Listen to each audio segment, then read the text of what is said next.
사도신경으로 우리의 신앙을 고백하겠습니다. 나는 전능하신 아버지 하나님, 천지의 창조주를 믿습니다. 나는 그의 유일하신 아들, 우리 주 예수 그리스도를 믿습니다. 그는 성령으로 잉태되어 동정녀 마리아에게서 나시고 본디오 빌라도에게 고난을 받아 십자가에 못 박혀 죽으시고 장사된 지 사흘 만에 죽은 자 가운데서 다시 살아나셨으며 하늘에 오르시어 전능하신 아버지 하나님 우편에 앉아 계시다가 거기로부터 살아있는 자와 죽은 자를 심판하러 오십니다. 나는 성령을 믿으며 거룩한 공교회와 성도의 교제와 죄를 용서받는 것과 몸의 부활과 영생을 믿습니다. 아멘. 찬송가 214장 찬양하겠습니다.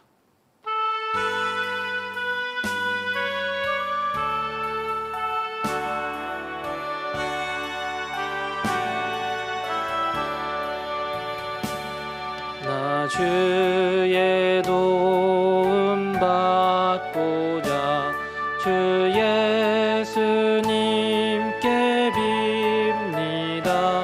그 구원 허락하시사 날 받아주소서. 내 모습 이대로 주 받아주소서. 날 위해 돌아가신 주 날 받아주소서.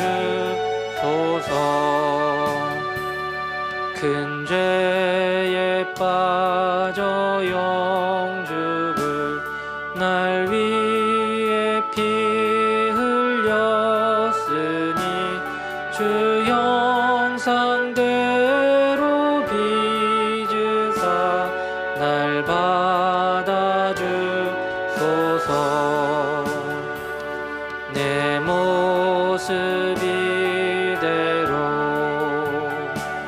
주 받아주소서.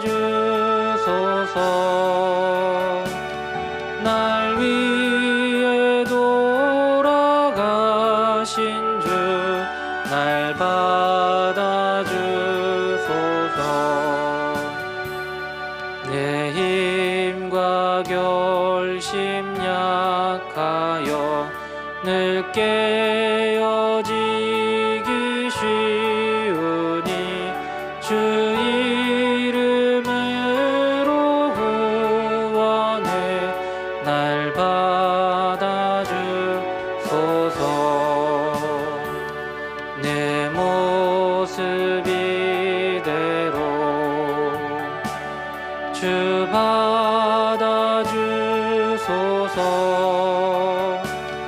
날 위해 돌아가신 주 날 받아주소서.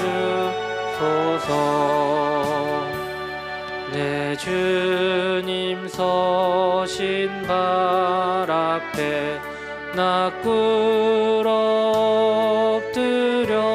엎드렸으니 그 크신 역사 이루게 날 받아주소서. 내 모습 이대로 주 받아주소서.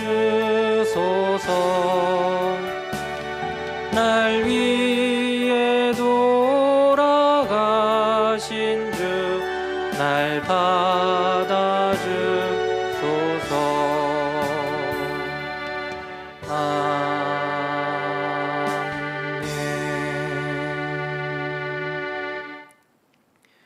함께 볼 하나님 말씀은 에스겔 7장 1절부터 4절까지의 말씀입니다. 에스겔 7장 1절부터 4절까지의 말씀을 봉독하겠습니다. 또 여호와의 말씀이 내게 임하여 이르시되 너 인자야, 주 여호와께서 이스라엘 땅에 관하여 이같이 말씀하셨느니라. 끝났도다. 이 땅 사방의 일이 끝났도다.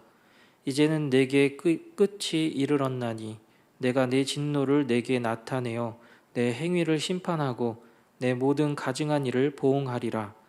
내가 너를 불쌍히 여기지 아니하며 긍휼히 여기지도 아니하고 내 행위대로 너를 벌하여 내 가증한 일이 너희 중에 나타나게 하리니 내가 여호와인 줄 너희가 알리라. 아멘. 에스겔은 남유다가 멸망하기 직전부터 또 바벨론 포로 시대까지 활동했던 선지자입니다. 에스겔이 하나님께 말씀을 받은 때는 BC 593년 경으로 볼 수 있습니다. 그리고 남유다가 멸망한 때는 BC 586년 경이라고 할 수 있지요. 오늘 본문은 남유다가 멸망하기 7년 전에 하나님께서 에스겔에게 해주신 예언의 말씀입니다.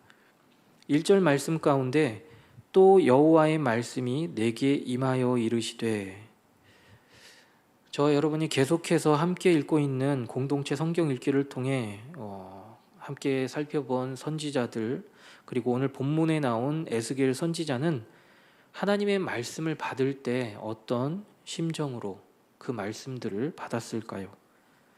선지자들 가운데 예레미야는 눈물의 선지자라는 별명을 가지고 있습니다. 비단 예레미야뿐만이 아니라 모든 선지자가 이스라엘의 멸망에 대한 하나님의 말씀을 받을 때 예레미야와 같은 마음을 가지고 눈물을 흘리며 또 슬퍼하고 마음으로 아파하지 않았을까요? 특히나 에스겔 선지자는 남유다가 완전히 멸망당하는 모습을 보았고 또 남유다 백성들이 바벨론의 포로로 잡혀가서 생활하는 모습을 보고 또 그들과 함께 생활한 선지자였습니다. 하나님께서 에스겔에게 하시는 말씀이 무엇입니까? 2절 말씀 가운데 너 인자야, 주 여호와께서 이스라엘 땅에 관하여 이같이 말씀하셨느니라. 끝났도다. 이 땅 사방의 일이 끝났도다 라고 말합니다.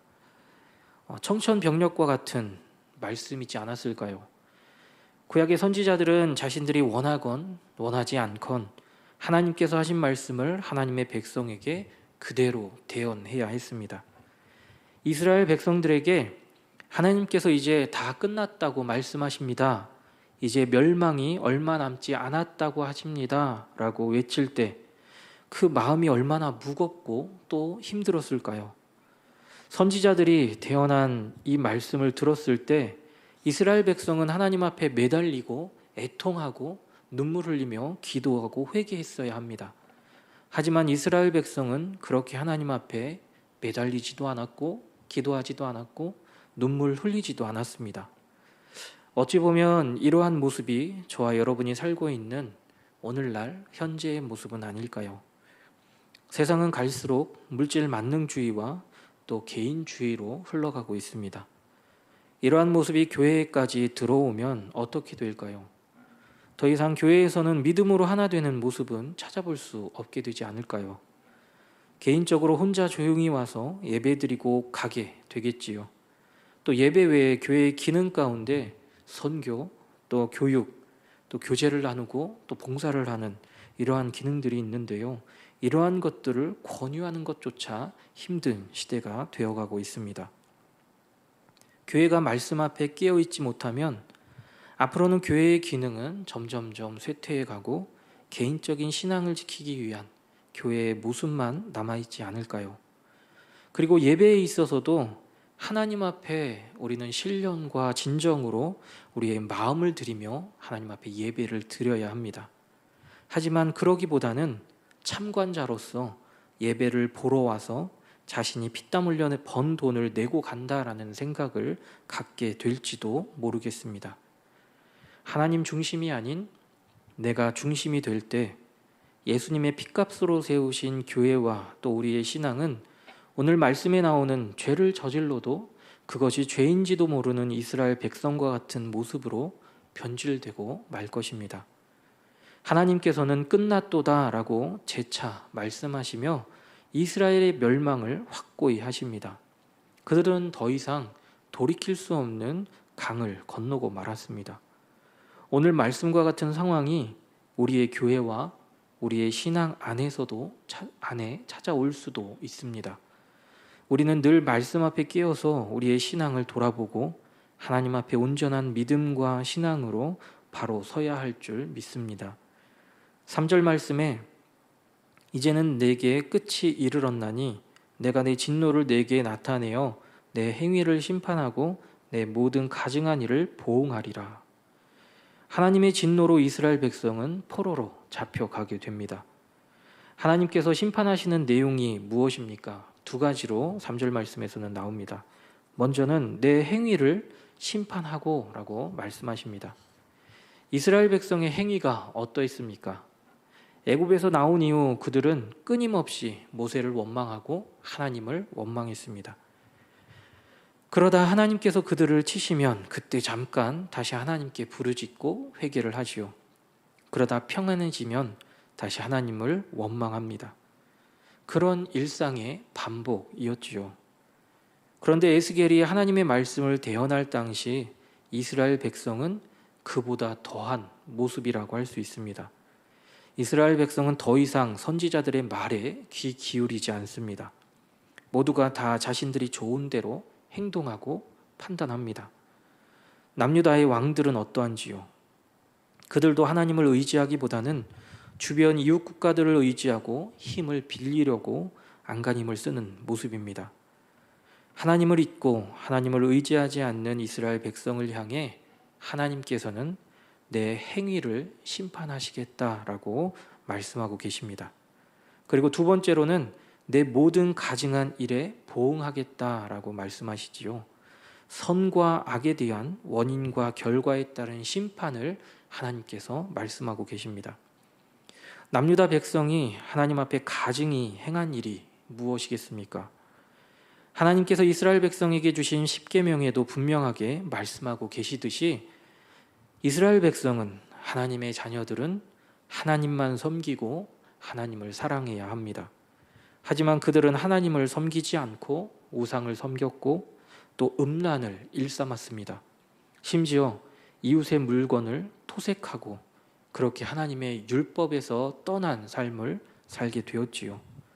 이처럼 하나님께서는 그들의 행위와 가증한 일들에 대해 4절 말씀과 같이 불쌍히 여기지도 아니하시고 긍휼히 여기지도 아니하신다라고 말씀하십니다. 하나님은 그들에 대해 더 이상 인내하시지 않고 이제는 하나님의 진노로 그들을 심판하신다라고 분명하게 말씀하십니다. 그런데 이렇게 이스라엘 백성을 심판하시는 하나님께서는 멸망을 말씀하시고 심판을 말씀하시지만 하나님의 진노는 그들을 돌이켜서 하나님 앞에 다시 한번 바로 서게 하기 위한 모습이라고 할 수 있지요. 그것이 바로 하나님의 사랑이라는 것을 저와 여러분은 말씀을 통해 잘 알고 있습니다. 하나님의 진노와 하나님의 사랑 앞에 저와 여러분은 두렵고 떨리는 마음으로 말씀을 받고 우리의 믿음과 신앙을 다시 한번 점검하며 회복해야 합니다. 저와 여러분은 하나님의 말씀 앞에 어떠한 삶으로 살아가고 계십니까? 바라기는 저와 여러분은 늘 왕같은 제사장들로서 하나님 말씀하시면 갈 수 있고 하나님 멈춰 서라 하실 때 멈춰 설 수 있는 하나님의 거룩한 백성 되기를 간절히 소망합니다. 그렇게 오늘 이 하루도 잠언 25장 13절 말씀과 같이 충성된 자로서 얼음 냉수와 같이 주인의 마음을 시원하게 해드릴 수 있는 저와 여러분의 믿음과 신앙 그리고 삶이 될 수 있기를 간절히 소망합니다. 기도하겠습니다. 사랑과 은혜의 아버지 하나님, 늘 하나님 마음에 합한 삶으로 나아가는 우리 인생이 될 수 있도록 우리와 늘 함께하여 주시기를 원합니다.